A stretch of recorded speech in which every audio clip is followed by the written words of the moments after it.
ala nabiyhi wa mustafahu Muhammadin wa alihi wa sahbihi wa muqri'il Qur'ani ma'a muhibbih wa ba'd.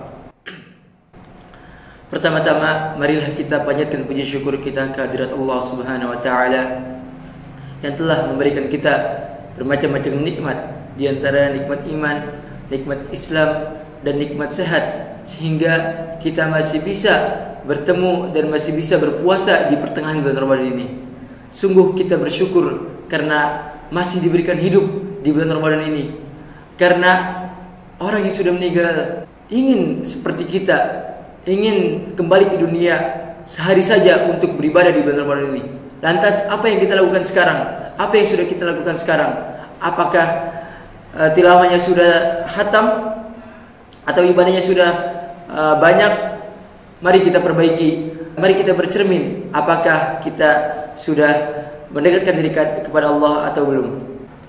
Lalu yang kedua, salawat serta salam semoga tercurahkan kepada suri tauladan kita, Nabi besar Muhammad sallallahu alaihi wasallam, kepada para keluarganya, kepada para sahabatnya, kepada para pengikutnya, kepada para tabi'in, dan kita termasuk umatnya yang insyaallah akan mendapatkan syafaat di yaumil qiyamah.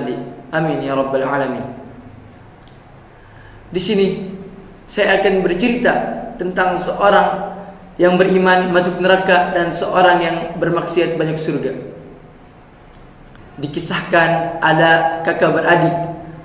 Kakaknya merupakan ahli maksiat, sedangkan adiknya merupakan ahli ibadah. Kakaknya sering pergi ke tempat maksiat, sedangkan adiknya sering pergi ke tempat ibadah. Lalu suatu ketika kakaknya mendapatkan hidayah, ia ingin bertaubat, ia bosan dengan maksiat dia. Lalu dia ingin pergi bertemu adiknya yang ada di masjid. Lalu adiknya mendapatkan godaan dari iblis. Dia ingin pergi ke tempat kakaknya karena ia bosan dan ingin bermaksiat, karena dia berpikir kalau bermaksiat hari ini dia bisa bertaubat besok. Lalu kakaknya ini pergi ke tempat adiknya setelah maghrib untuk bertemu adiknya dan bertaubat. Si adik pun sama. Si adik pun ingin pergi ke tempat kakaknya setelah maghrib dan ingin bertemu kakaknya untuk bermaksiat. Lalu pergilah mereka berdua menjalankan niatnya masing-masing. Seorang kakak yang ingin bertemu adiknya untuk bertaubat, dan seorang adik yang ingin bertemu kakaknya untuk bermaksiat. Lalu pergilah mereka ke tempat mereka masing-masing. Qadarullah, mereka tidak melewati jalan yang sama sehingga mereka tidak bertemu. Si adik mencari-cari kakaknya di tempat maksiat dan bertanya kepada teman kakaknya, tetapi temannya itu tidak mengetahui. Dan si adik tetap menjalankan apa yang ia niatkan. Lalu seorang kakak yang pergi ke masjid dan mencari-cari adiknya di masjid, tapi tidak bertemu adiknya. Lalu si kakak ini menjalankan apa yang ia niatkan, ia ingin bertaubat.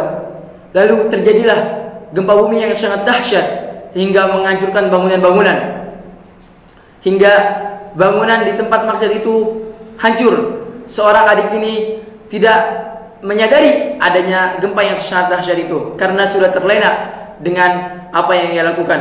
Lalu seorang kakaknya juga sudah terlena dengan ibadah dia, sehingga dia tidak merasakan terjadinya gempa bumi itu. Lalu seorang kakaknya ini meninggal dalam keadaan husnul khatimah, dan seorang adik yang meninggal dalam keadaan su'ul khatimah. Apa yang kita bisa ambil dari pelajaran ini?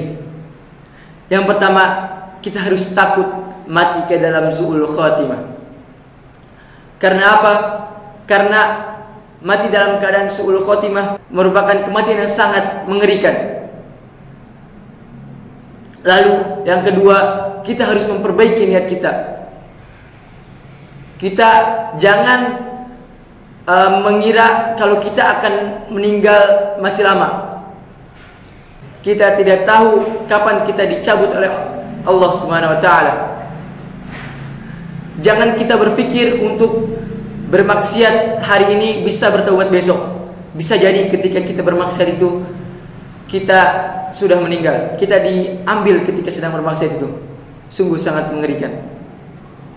Jadi mari di bulan Ramadan ini, mari kita dekatkan diri kita kepada Allah Subhanahu wa taala. Kita jauhkan diri kita dari segala macam maksiat. InsyaAllah di bulan Ramadan ini merupakan bulan yang berkah, dan kita akan mendapatkan banyak nikmat di bulan Ramadan ini. Mungkin itu saja kultum dari saya. Kurang lebihnya mohon maaf. Jika ada kesalahan itu datangnya dari saya pribadi dan syaitan, dan jika ada kebenaran itu datangnya dari Allah Subhanahu wa taala. Sekian, wassalamualaikum warahmatullahi wabarakatuh.